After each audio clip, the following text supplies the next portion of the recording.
Hello, art students. Today we're going to talk about atmospheric perspective and our project called Watercolor Trees. Now, this is a short project, but you are going to need to know a few things before you get started. So at the top, you can see the learning objective is that you will use watercolor painting techniques to create a piece of art showing atmospheric perspective. So you're going to need to know what atmospheric perspective is and a little bit about watercolor painting. And you can see on your lesson outline that the first thing you should do is watch this video and go over your slides. And then there is a worksheet where you're going to practice creating atmospheric perspective with pencil, just to give you a little bit of a feel for it before you start with the paint. And then I want you to watch a short video to give you a few tips about using watercolor, especially if you haven't used them before. And then, as always, there will be the video where I specifically show you each step you need to take in order to complete the project. At the end, you'll take a photo and submit it to me along with your completed artist statement.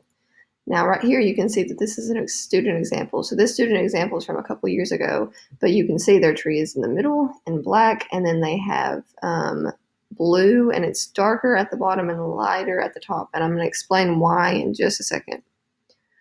So some things you need to consider are atmospheric perspective. So like I just said in that picture, things at the bottom were darker, and then up at the top they were lighter. So that is how you show atmospheric perspective. The things that are further away in the picture typically get lighter or kind of dull compared to the things in the front. So the things in the front or at the bottom that are closer to you, those are going to be darker, and you're going to be able to see those better. So that's why the things in the back are lighter and dull, because you can't see them as well.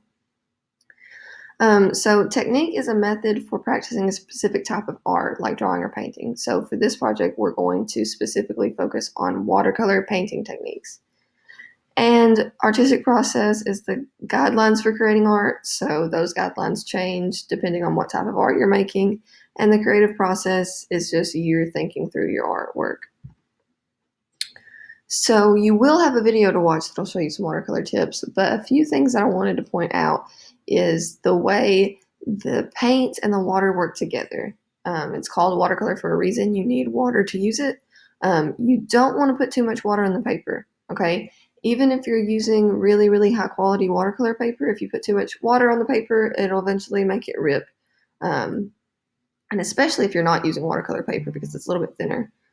Typically, if you have less water on your brush and more of the color, so you just put a tiny bit of water on your paintbrush and then you dip it in the paint, you're going to get a darker color. Now, it's not going to spread as much as if you had a lot of water, but you're going to get a darker color. Now, if you have a lot more water on your brush and not as much of the color, so you didn't really rub your brush around in the color on your watercolor palette that much, you're going to get a lighter color, but since there's so much more water, it's going to spread around more easily. So you just have to consider that whenever you're painting. Now I have some more examples here, and I especially want you to pay attention to this one at the bottom. You're just going to be using one color for your background, just like in the student example you saw at the beginning. And I want to point out again, notice how the hills get lighter in color the higher up they are. So look, the ones that are higher up, they look like they're farther away from you. And part of the reason they look like they're farther away is because they're getting lighter. They're not as clear to you.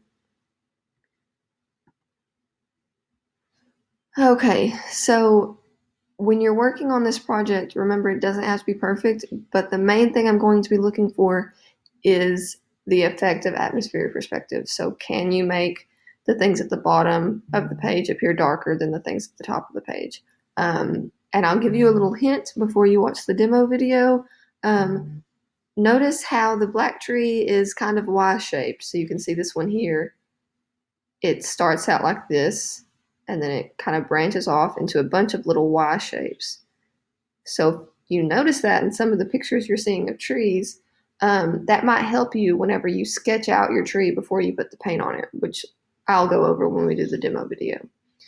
This project should only take you a day to complete. It's very simple. It's just to get you used to using watercolor and watercolor techniques.